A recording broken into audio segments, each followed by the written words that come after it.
வணக்கம். மார்கழி சீரீஸில் இன்றைக்கி மகாராஷ்டிரா பஞ்சாப் சைடில் ரொம்ப ஃபேமஸான மராட்டியன்ஸ் அடிக்கடி செய்யக்கூடிய கடி பக்கோடி எப்படி பண்ணுறதுன்னு பார்க்கலாம் வாங்க.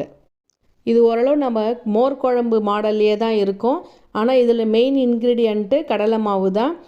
இப்போது நம்ம எப்படி பண்ணுறதுன்னு பார்க்கலாம். 3 கப்பு கடலை மாவுக்கு 2 ஸ்பூன் தனியாத்தூள், மிளகாத்தூள், மஞ்சத்தூள், உப்பு போட்டு மோரோ இல்லை கெட்டி தயிரோ போட்டு நல்லா கட்டி இல்லாமல் கலந்து எடுத்துக்கலாம். இதுதான் கடிக்கான பேஸே.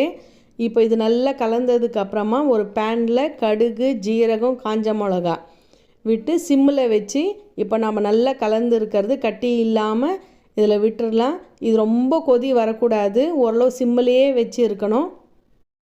இப்போ சிம்மில் வச்சு ஒரு கொதி வந்ததுக்கப்புறமா நல்லா கெட்டியாக கடி ரெடி ஆகிடுச்சு. ஃபஸ்ட் டைம் நீங்கள் என் சேனலை பார்க்குறீங்கன்னா மறக்காமல் சப்ஸ்கிரைப் பண்ணுங்கள், லைக் பண்ணுங்கள், ஷேர் பண்ணுங்கள். அப்போ தான் நான் போடுற வீடியோஸ்லாம் உங்களுக்கு வரும். எங்களுக்கு ஒரு என்கரேஜிங்காக இருக்கும். மறக்காமல் இதை செய்யுங்க. இப்போ கடி ரெடி ஆகிடுச்சு. பக்கோடா பண்ணுறதுக்கு அரிசி மாவுலாம் சேர்க்காமல் வெறும் கடலை மாவு, மஞ்சத்தூள், உப்பு, தனியாத்தூள், மிளகாத்தூள், கொஞ்சமாக ஓமம் நசுக்கி அப்படியே போட்டுடலாம். கஸ்தூரி மேத்தி, இது கொஞ்சம் நல்லா புசு புசுன்னு வர்றதுக்காக ஆப்ப சோடா போட்டுடுறேன். இது எல்லாமே கடலை மாவில் செஞ்சுருக்கிறதுனால தான் உங்களுக்கு ஓமமும் பெருங்காயமும் நல்லா நம்மளுக்கு டைஜஷன் சரியாக இருக்கும். இப்போ நல்லா இது கட்டி இல்லாமல் அடிச்சுட்டு எண்ணெய் நல்லா காஞ்சதுக்கப்புறம் குட்டி குட்டி போண்டாவாக போட்டு எடுக்கும்போது சூப்பரான கடி பக்கோடா ரெடி ஆகிடும்.